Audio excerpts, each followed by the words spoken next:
Hey guys, we're taking a quick look at Mugen Souls, an exclusive for the PS3. I'm joined by Alan Costa from NIS America. How's it going? Good, how are you? Good. So, can you tell me a little bit about what we're looking at here? Yeah, this is Mugen Souls for the PS3.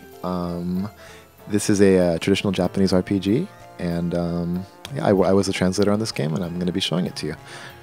Cool. Sounds good. So right now we're actually looking at the top of a ship. Is that correct? Yes, this is the deck of our main character with the pink hair who I'm controlling, Shushu's battleship, the G Castle. This is your hub world in this game, and you can do your various RPG tasks like buying new clothing, new weapons, and checking out your stats and stuff. Right on. And that's Shushu, C-H-O-U, the French style. So right now it looks like we're going to go into the Fire World. That's one of 7 worlds? Yes, that's right. There's 7 worlds in this game. Shushu actually wakes up one day in space at the game's beginning and sees 7 lights sparkling in the distance and decides that she wants them, and she goes on a quest to conquer each and every one of these worlds. Makes sense to me. So it's actually, you run around in this 3-dimensional environment, but the battles are turn-based, correct? Yes, the battles are turn-based. It'll pop up right in 1 second here.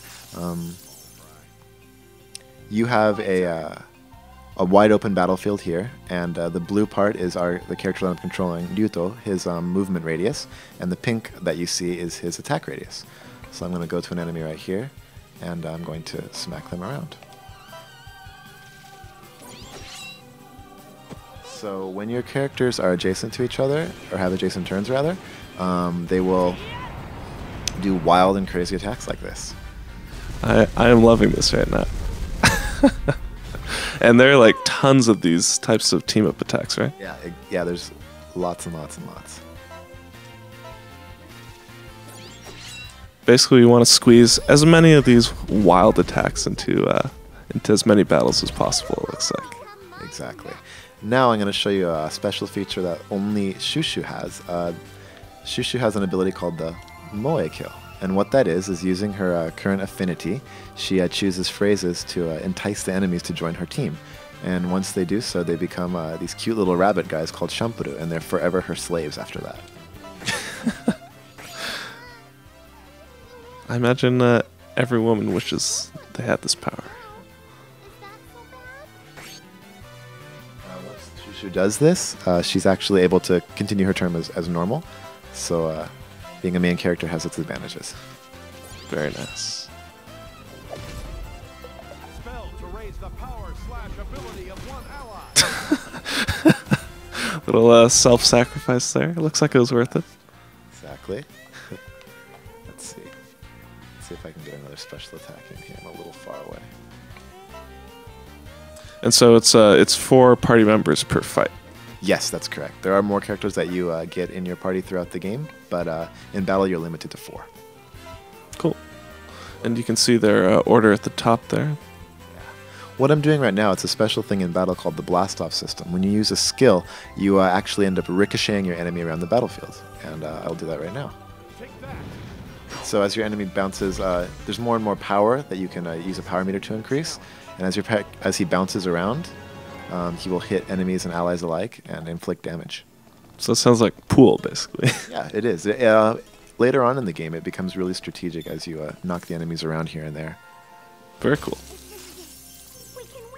And as you saw there, you can try to swing your sword before a fight to get the preemptive attack. Yes, that's correct. I'm not very good at it, apparently, but Practice makes perfect. So once again, I'm going to show you a blast-off attack here. You can actually choose which direction. You can see the arrows over here of where the enemy is going to go and what he's going to hit. You'll notice there's a big blue crystal to the left of the screen. That can't be attacked by conventional means. You actually have to use this blast-off system here in order to knock the enemies into it. Oh, okay. Cool.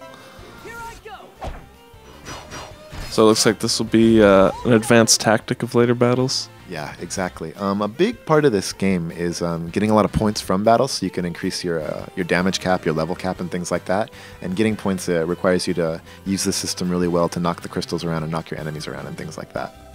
Cool.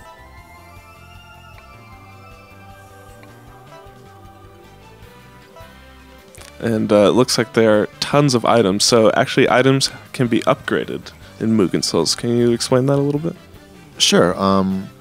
Each item has a inherent rank to it from A to H, A being the highest, H being the lowest. And by using certain points within the game, you're able to increase the rank of that item.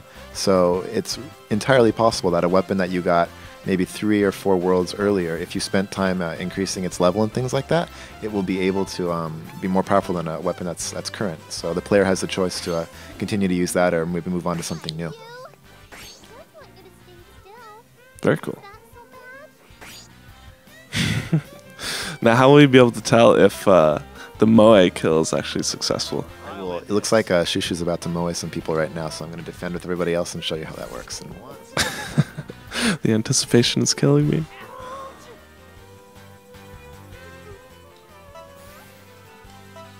Alright, so yeah, this generally speaking, this does take several turns for it to go off, so players need to be a little bit patient. It's patience is rewarded. As you can see, there's 3 different meters, and once one of those meters reaches the top, something good will happen, which I will hopefully show you on the next turn. Battles are pretty fast-paced. Players are able to press the R2 button if they want to skip, things like that. So yeah, battles, there's a lot to do in the game, so players aren't really bogged down by watching animations that they've seen before if they choose not to. Cool, that's handy. It looks like 2 enemies right now have just become my peon. The golden bar on top, which is the item bar, has filled up, so they will disappear like that. They will go into my peon pool, and I will get a couple extra items after battle. Sweet. So the peons are actually, they can be used as an attack. Can we see that in the battle after this? Yes. Looks like you're about to close this one out here. Yeah, I'll show you that right after this. I saw it just before we started recording, and it is pretty intimidating, I have to say. Right on.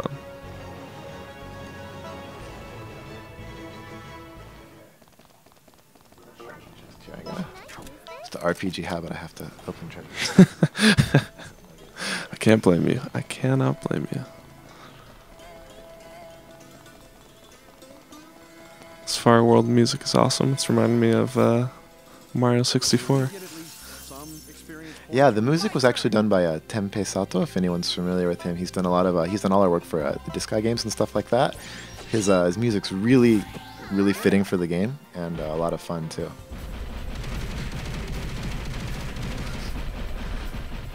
Yeah, not a very serious game. I wish I could do that. That would make life easier. I'm going to use the peon ball right here. Okay, so again, this is exclusive to the main character, Shushu.